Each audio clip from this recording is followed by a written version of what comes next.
Please help me in welcoming Gordon Quan.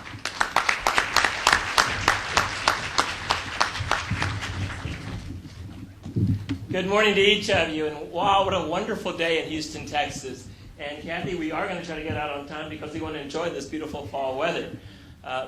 James, thank you for all the work you do on City Council. I grew up, as you know, in District I. It shows how old we are. I went to high school with his mother and father. So, Go Milby Bucks. Yes, go Bucks.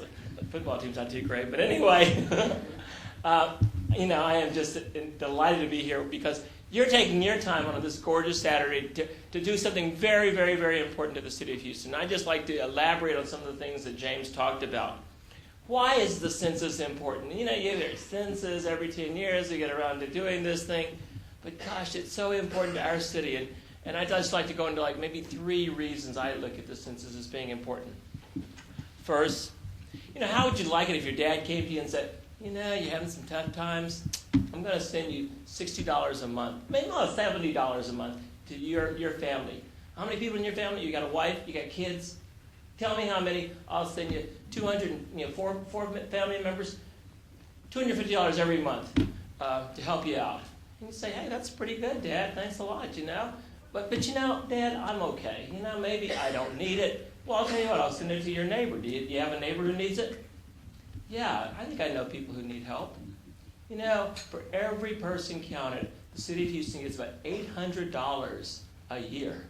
I mean, that's $60, $70 a month that we get because we're counted. Because we weren't counted properly last time, we're losing about $240 million that would be coming to Houston to help out on so many different projects. So it's really important. I mean, gosh, in tough times, that $60, $70 a month per person makes a big difference.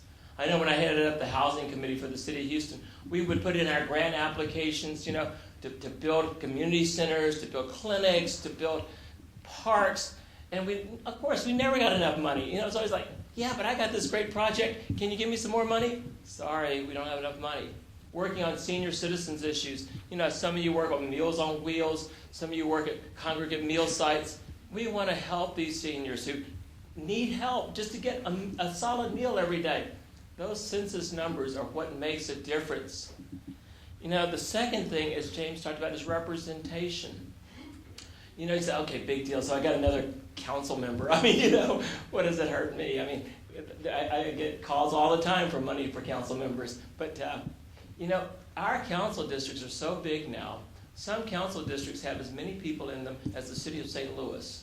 You think of this as a city council member, there could be the mayor of St. Louis.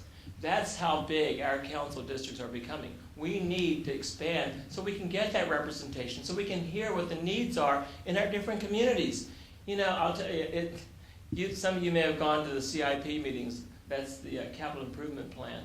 But you hear citizens talk about, we need a road over here, we need a playground over here.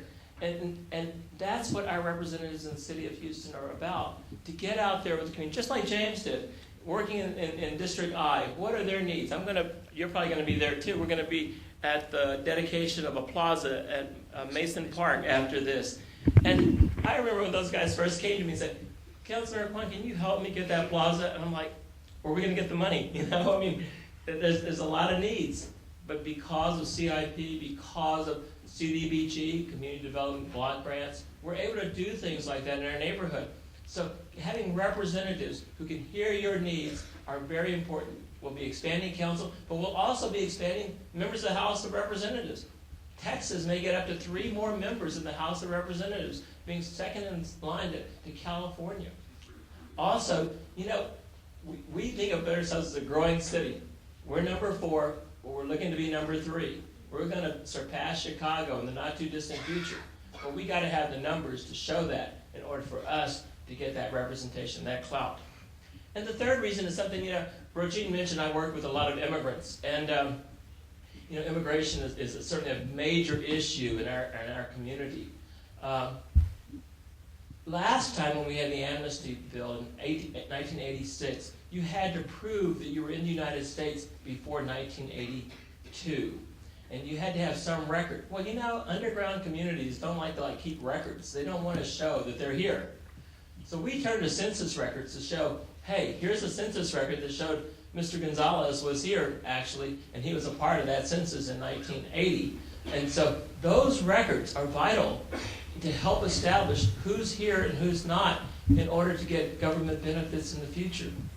So, some people are scared. They think, oh man, if I answer that census form, immigration's going to be on my door looking to deport me.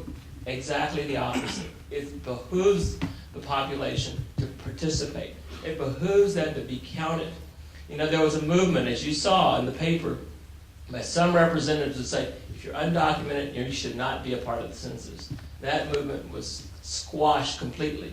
Everybody is a part of the census. And I know James knows that we think that anybody who lives in the city is our citizen, is our responsibility, and should be counted. And we want to make sure that we have services for them, regardless of whatever status they are. Because they're human beings, they live in our city, and it helps us all if we can service all of them.